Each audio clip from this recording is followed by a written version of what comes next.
AfriForum to lay a criminal charge against Julius Malema, and British Navy seizes pirate ship.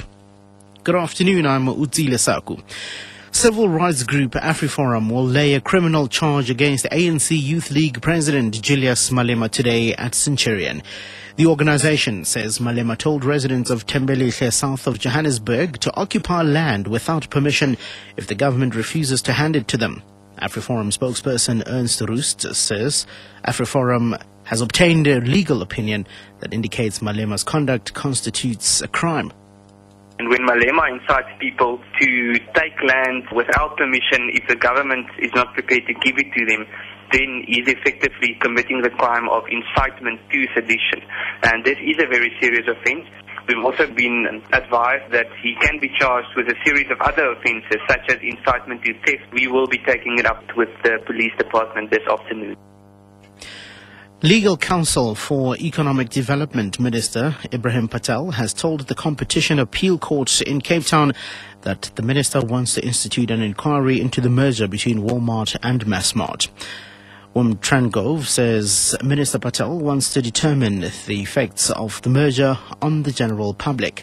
He says the competition tribunal that approved the amalgamation in May also indicated that the impact on consumers are unknown.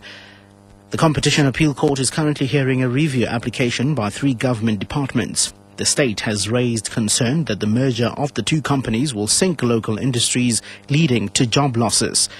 Trentgrove says government wants more substantial conditions on the merger. He, however, did not elaborate on what those conditions should be. A forensic pathologist says there were no signs of sexual assault when she examined slain right-wing leader Eugene Terblanche's body. Dr. Ruwaida Murad is testifying in the Circuit High Court in Ventersdorp in the northwest.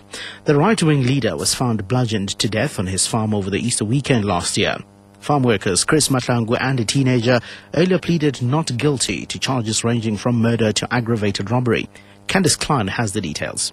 Crime scene photos depict something that looks like semen on Terblanche's private parts, but this substance was never collected for forensic analysis, and Dr. Murat says the substance wasn't there when she examined the body. She guessed that it could have wiped off on the body bag or evaporated. Murat says there were no injuries to the rectum or anus. She says that Terblanche was most likely knocked out by the first blow to the head, probably with a panga. Pieces of skull pierced and extensively damaged the brain. In response to a defense question, Dr. Murat said it's possible that Terblanche was naked during the attack. Candice Klein, SABC News, Ventersdorp. Press Ombudsman Joe Tlole says the culture in which South Africans fought for democracy has changed. Tlole was speaking on the 34th anniversary of Black Wednesday at the Durban University of Technology. This was the day the apartheid regime announced the banning of 3 newspapers, including The World and The Weekend World. This day is also recognized as National Press Freedom Day. Tlole says South African legislation such as the Protection of Information Bill, which is yet to be passed by Parliament, is calling for an examination of the value system of South African society. Everyone has the right to freedom of expression. It is in the Bill of Rights, and this freedom of expression includes freedom of the press and other media. We embraced this constitution in 1996, but I think it was Chris who said we let them get away with things that they shouldn't have gotten away with. Northern Cape Police say they're concerned about the increasing theft of tombstones in Pampierstad. They were alerted this morning by an old man who visited the grave of a loved one only to find the tombstone gone. Police spokesperson Thuso Situmiso says it was then discovered that more than 12 tombstones had been stolen in the past 3 days. Situmiso has called on the community to report such incidents immediately and assist with any information that may lead to the arrest of perpetrators. On the arrival at the scene, the police realized that tombstones were tampered with. So we are appealing to our community in the Pampierstad to just go and visit the tombstone there. And if they can find that maybe their tombstone have been tampered with or been stolen, they are welcome to come to the Pampierstad police station to register the case docket.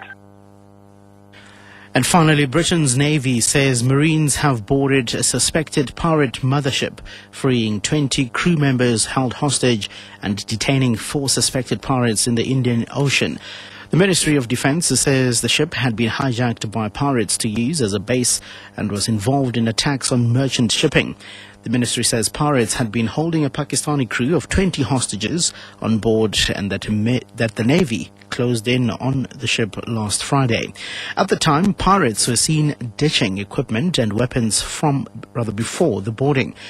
The ministry says the 4 suspected pirates have been handed over to Italian authorities on suspicion of their involvement in the attack on the MV Monte Cristo last week.